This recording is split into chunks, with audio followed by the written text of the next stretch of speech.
MKI グループオンライントークセッションとして、今日は皆さん聞こえてますでしょうか。はい。今日はですね、宮地静香選手を、お迎えしましたということで、ちょっとまず宮地静香選手、17年間のプロ生活じゃない、日本代表だ。まずじゃあ立って、はい。ありがとうございます。お疲れ様でした。ありがとうございます。ということで。ありがとうございます。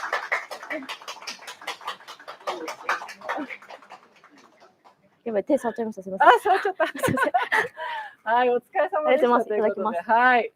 日本代表、17年間ということで、はい。今日はですね、MKI は、2019年から、クリケット女子日本代表を、協賛というかですね、スポンサーさせていただいてますので、今日は特別に宮地選手に、愛宕本社愛宕オフィスの方に来ていただきました。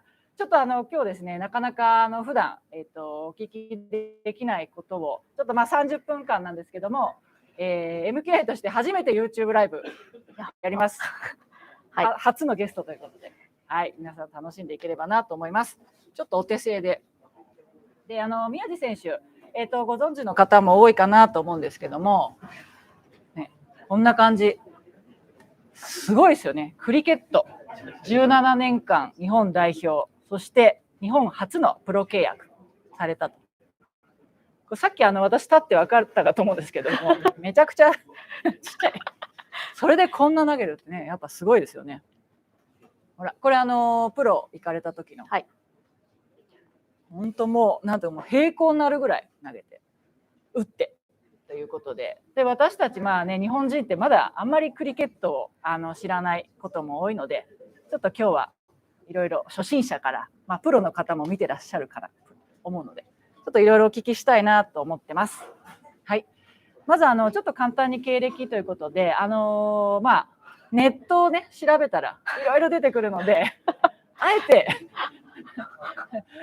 同志社大学入学後にクリケットを始めた、大学デビューなんですね。はい、そうです。でちょっと後でいろいろ質問したいので、ここはちょっとじゃあさーっと私が流しちゃいます。日本人初の、プロクリケット選手ということで、結構ね、日本クリケット協会の最優秀選手賞とか、東アジアカップ最優秀打者賞とか、ちょっと後でゆっくり聞くので、はい、はい、っていう感じです。すごい。一言すごい。ということで、今日はですね、この9マスでいろいろ質問していきたいなと思ってます。はい。今日はね、ちょっといろいろこれで宮地選手がわかるかなと思うので、まずちょっとね、この9マスでこれ聞いてみたいなと。日本代表17年。今おいくつでしたっけ？聞くんですか？聞いちゃう？41です。ってことは20いくつから？ 25？ 25歳から。はい。日本代表25歳から17年。すごいですね。はい。まず聞きたいことが、17年間ってね、日本代表ってすごいなと。で、日本のクリケット環境とか、あとはやっぱご自身の環境、ほぼ30代は全部つぎ込んでいらっしゃったかなと思うので、どんな変化がありましたかっていうのをちょっといろいろ教えてください。はい。日本のクリケットの環境は、私が代表に選ばれた時は、多分ちゃんとしたグラウンドは日本に一つしかなくて、静岡県の富士市にしかなくて、静岡県富士市だけだった。はい。多分今の代表選手が聞いたらびっくりすると思うんですけど、日本代表の合宿が高速道路の高架下でやってました。高架下でやってた。ってことはホームランとかなんか打ってないですよね。なんかちゃんとした練習できなくて、たまにちゃんとした練習ができるグラウンドに行くと、衝撃だったのは1日8時間フライの練習をした日があります。1日8時間ずっとこうやって上向いてこうやって首おかしくなるっていう。おかしくなる。はい。っていうかもう全然だから何にも恵まれてなかったです。なるほど。はい。そっからなんですね。高架下でフライの練習、高架下でやってフライの練習を8時間やってみたいな。はい、そこから来るとこの17年間。いやもう信じられないです。はい。めっちゃ恵まれてる。めっちゃ恵まれてる。はい、具体的にはどんなところ？まずやっぱ佐野市に行けば、ちちゃんとした練習施設があるし、佐野市、はい、はい、栃木県佐野市に行けば、佐野市に行けば、はい、ちゃんとした練習施設があります。今日はね、宮地選手に来ていただくことで、このね、佐野のいちごを、美味しいいちごをですね、いただいてます。佐野市といえばクリケット、はい、クリケットの聖地、はい、があるので、そうですね、はい、練習場所にはまず困らないですよね。うん、来ようと思えば来れる。来ようと思えば来れる。はい。けど、私が最初に代表に選ばれた時は、練習をしたくてもちゃんとした練習場所がないっていうところから始まってるので、この17年間で環境的にはすごく改善した。すごく変わった。はい。これはじゃあ今代表になった選手たちは結構恵まれて。でもそう言うと、年寄りの会話になるじゃないですか。なるほど。昔の話をされてもって思うから言わないですけど。はいはい。今はじゃあすごいね、17年前に比べたら恵まれてきた。はい。なるほど、すごいですね。ご自身の環境とかね、なんかありますか？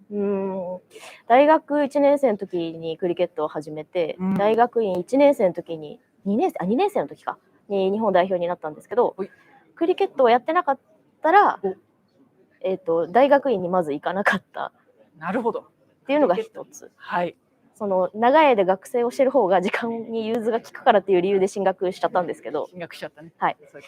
ですけど、クリケットをやらなかったら大学院にまず行かなかったっていうのと、クリケットをやってなかったら結婚できなかった。結婚できなかった。はい、と思います。ね、いろんな、そうなんだ。よかった。じゃあご自身のプライベートも含め、いろんな大学院も行かれ、すごいクリケットっていうものを通じて、いろんなことが得られたということで、すごい宮地選手にとってのクリケットっていうのがすごく大きいんだななんてちょっと思いました。はい。せっかくだから今どうしようかな。ちょっとせっかくなんで、なぜクリケット始めたんですかってね、ここ聞きたいですよね。いや、知ってる人もいるかもしれないですけど、なんで？たまたま自分が行ってた大学にクリケットの体育会じゃなくてサークルがあって、クリケットサークルがあったんですね。あって、でも大学1年生の時に候補にも入ってなくて、クリケットなんて多分もらってない、勧誘されてないと思うんですよ。なるほど。逆に言うと、クリケットそこまでじゃなんか体育会とかをやろうかなみたいなところあった。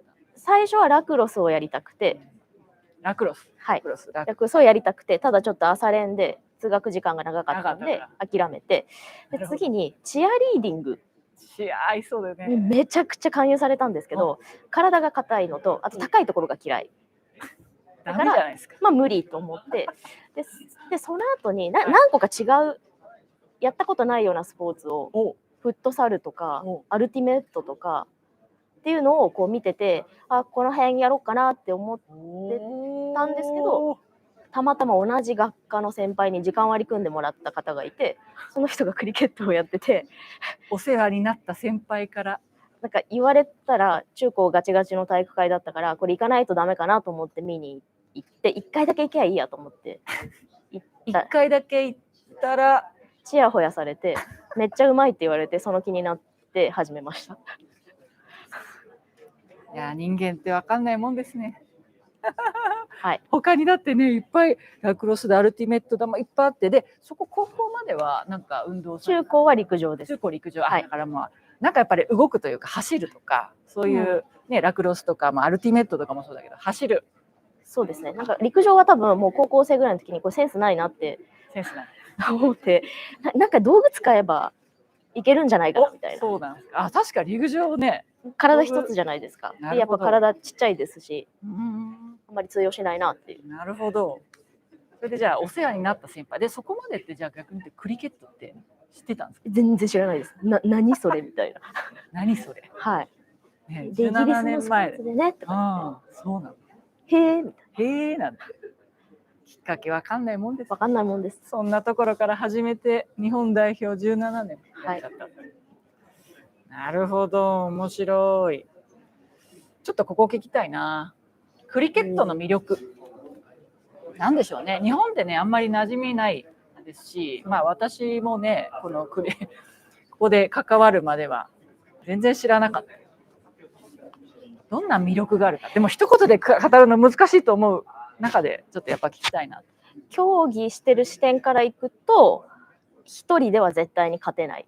一人では絶対に成り立たないスポーツだと思います。なるほど。一人だな。もうチームスポーツっていう意味ではもうなんかもう日本いける感じなんですか。野球もチームスポーツですけど、一人投げれば勝てるじゃん。一人エースがいれば勝てるじゃないですか。でもクリケット絶対5人投げなきゃいけないんですよ。最低。必ず5人投げなきゃいけない。ってことはもうその時点で1人では成り立たなくて 5人必要じゃないですか。で、打つ専門の人もいるし投げる専門の人もいるしって考えたら、その5人以外にも上手な人がいないと勝てないくて。なるほど。そこがなんか私は一番面白いかなと思います。一人に頼らなくてみんなに頼って勝てる違うとこなんですかなと思います。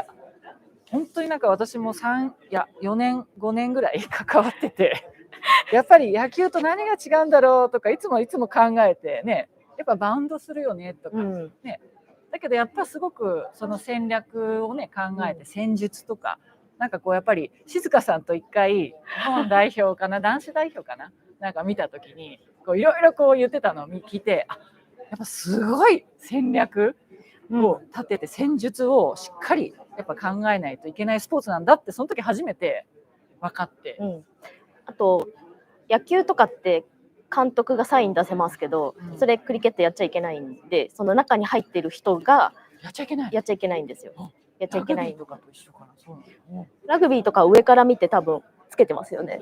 だけどクリケットはもうキャプテンが全部考えるけど、その戦術をみんなが理解してなきゃいけないっていうのがあるので、そうなんですね。めっちゃ面白いと思う。面白いんだ。すごい。そうなんだ。出しちゃいけないし、でもう最低でも5人という。最低でも5人。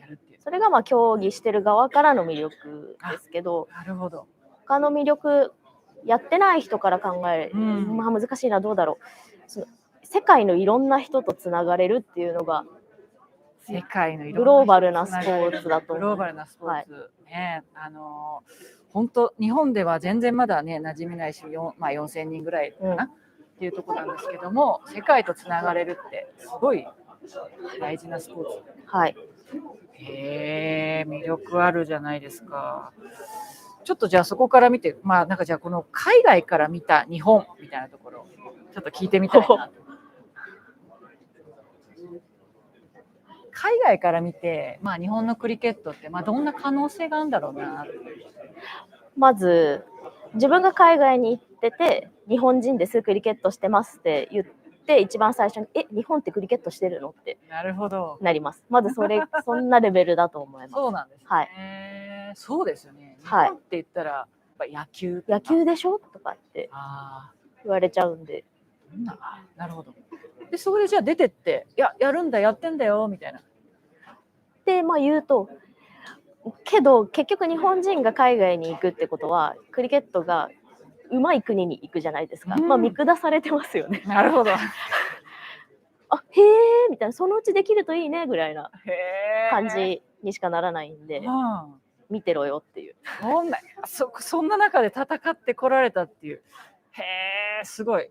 だから私ここめっちゃできますって言って。なるほど、そこの相手でここできる。だから本当戦略家っていうかすごいですね。でもアピールしないと、日本人みたいにいや来るんじゃないかなと思ってたら多分全く何も来ないです。なるほど。ちゃんと自分でそこができるっていうのは、自分でこの人空いてると思ったらそれをちゃんと伝えるのと、あとは全部戦術とかは英語で交わされるから、それを分かるだけの英語能力を持ってないときついなと思います。難しいですよね。なんか普通のね、なんか会話じゃなくてちょっとブレイクというか崩すというか、だしその試合の状況によってすぐパッて指示が変わるじゃないですか。その中で指示が変わることを聞いて理解して動かないと、こいつは何だって思われてしまうっていうのがあって、たまたま去年一緒のチームにタンザニア人の女の子がいたんですけど、その子実は英語喋れなかったんですよ。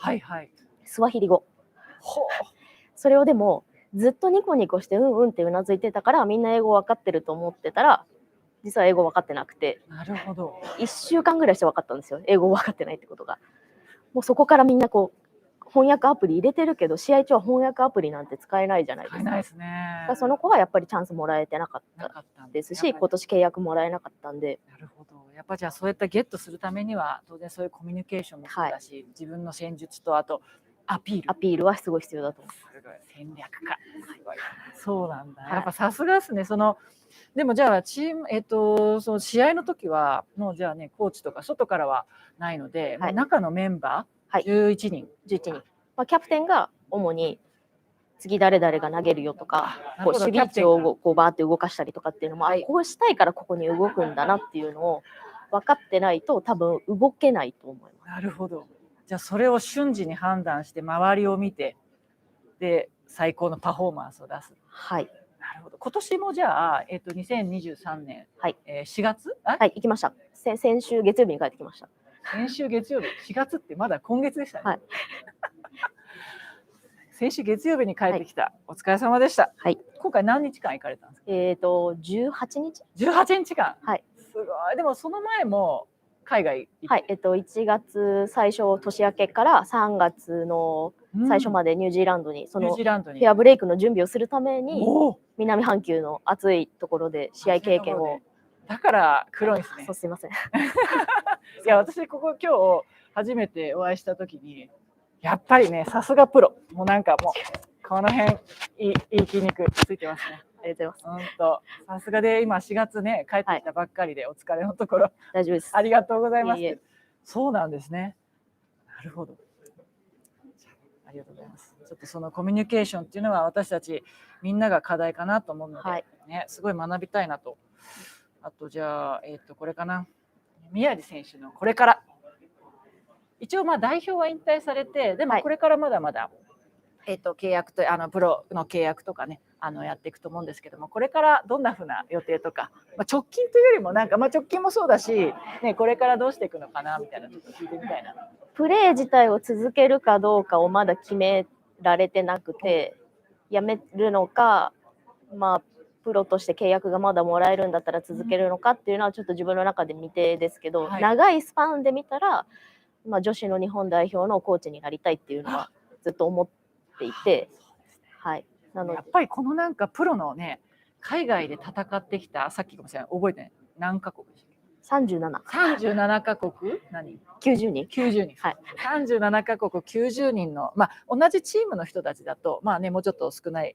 それでも13カ国。13カ国。多分それぐらいです。そうなんですか。で今年なんかあれですよね、背中にちゃんと国旗が入ってました。去年もそうでした。去年も入ってた。はい、そうです。去年見てなかったから。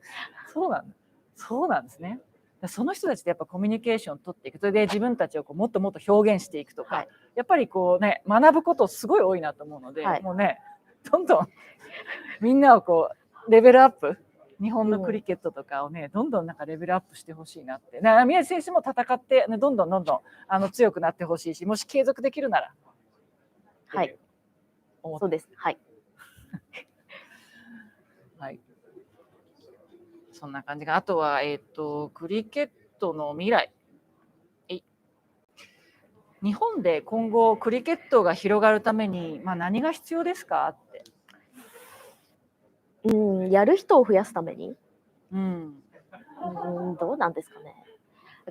見たことない人が多いじゃない。確かに見たことない人。ここでクリケットを見たことある人、皆さんあんまり見たことない。こ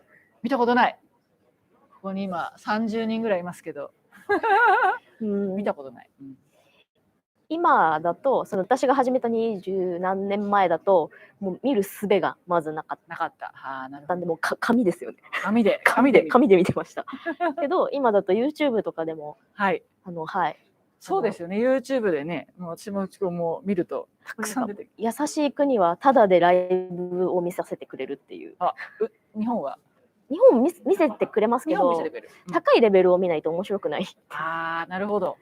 高いレベル。それ IPL は課金しなきゃいけないんですけど。課金しなきゃいけない。例えばパキスタンだとパキスタン国内でやる代表の試合は無料で YouTube で見れるんですよ。そうなんです。多分あと何日後かに、まあ、男子ですけどパキスタンとニュージーランドがやるんですけど、それとか無料で見れるのでやっぱ見るとおーって。そうなんです。なりますし、まあその映像で見るのもあれですけど、実際に見てもらうと面白さがわかるのかなっていう気はしますが、やっぱちょっとそのね、みんなで見る、はい、そう試合としてはやっぱり海外のそういうなんていうかトップリーグはい、を見るのがやっぱり面白いんですか？私は面白いですよ。面白いオタクなんで、オタクなんだ。オタクちなんみになで、何のオタク？クリケットオタクなんで、今世界でのクリケットで何が起きてるかってこうニュースとか読むのが大好きなんですけど。そうなんだ。ちなみに最近の話題は何？ニュージーランド代表のバッターがいるんですけど、はい、その人もともと香港の代表だったんですけど、はいはい、今ニュージーランドの代表なんですけど、その人がこの間100点取ったなとか。100点？はい、1人で100点取ったんですけど、すごっ。いや元香港代表だったのにニュージーランド代表になって100点すっごっていう。すごっ。なんか面白いことがいっぱい起きますよ。多分なんか普通に起きないことが、はい、起きちゃうんで。ニュージーランド代表になって100点。なんか面白いですね。面白い。私たちもっとだからいろいろ宮地選手にも教えてもらいながら、ちょっとみんなで MKI としてもぜひ学んでいきたいなと。ありがとうございます。お願いします。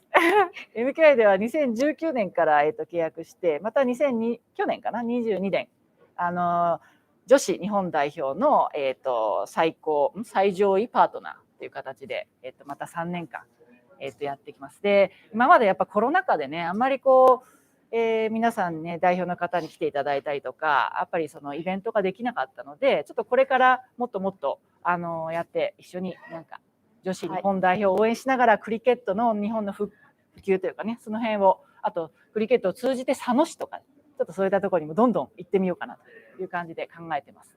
はい、はい、ありがとうございます。ちょっと最後にお楽しみって言ってね、なんかこう別に何も用意しないんですけど、なんかこうぜひちょっと宮地選手からなんかこう、見てる方々にちょっとどんな人が見てるかのよくわかんないですけど、なんかあればぜひ。女子の日本代表、この間発表されたんですけど、多分一番若く12歳かな。12歳すごいいたと思う。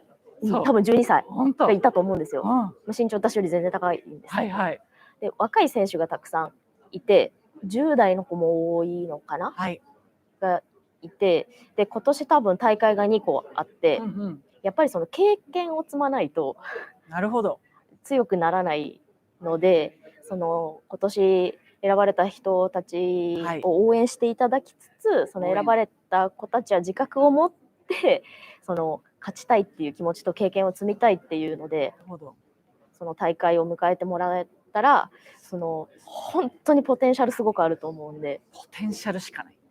いや本当にそうです。本当ですよ。本当。運動能力も高いし、そうです。ただもう足りないのは経験だけなんじゃないかなと思うんで、勝ったらワールドカップいけるかもしれない。勝ったらワールドカップいけるですね。みんな応援したいですもんね。ポテンシャルしかない。ポテンシャルしかないです。そういう意味ではもっともっとこういろんな試合経験っていうかな、なんかこうやったりとか、あと例えば海外から日本に来ていただくとか。その国内リーグと国際大会のプレッシャーって多分全然違って、さすがやっぱその経験豊富だからこそ言えるこのなんかもう最後の方とか私全然緊張しなかったですけど、だけどやっぱもう若い子見るとなんかもうガチガチなんですよ。そうですよね。いや緊張しなくてもいいじゃんって思うけど、でも私も多分緊張してたしって思ったら、そうやってもう場数を踏むしかないけど、10何歳で選ばれてて、こっから場数を踏んでいけばあと5年ぐらいしたらそれがめちゃくちゃみんな上手くなるじゃんっていう。可能性しかない。可能性と期待しかないです。可能性と期待しかない。これをちょっとね、みんな MKI の社員の皆さん、ぜひちょっと心に留めておきながら、クリケットの普及をぜひ見守っていきながら中心になって進めていきたいなと思っています。お願いします。ぜひ宮地選手もね、これからMKI にももっと来ていただいたりとか、ね、ちょっとこんな感じで、で最高峰のやっぱり試合とか、なんかやっぱりこう知らない人たちが見てても不運なんですけど、やっぱりこうすごい詳しい方と見たら、そんな面白いんだみたいな感じなので、またぜひちょっとこちらに遊びに来ていただきたいなと思ってます。ではそろそろお時間になりましたので、これで宮地選手の全部ね手でやるオンライントークセッションということで終わりにしたいと思います。はい、ありがとうございました。ありがとうございました。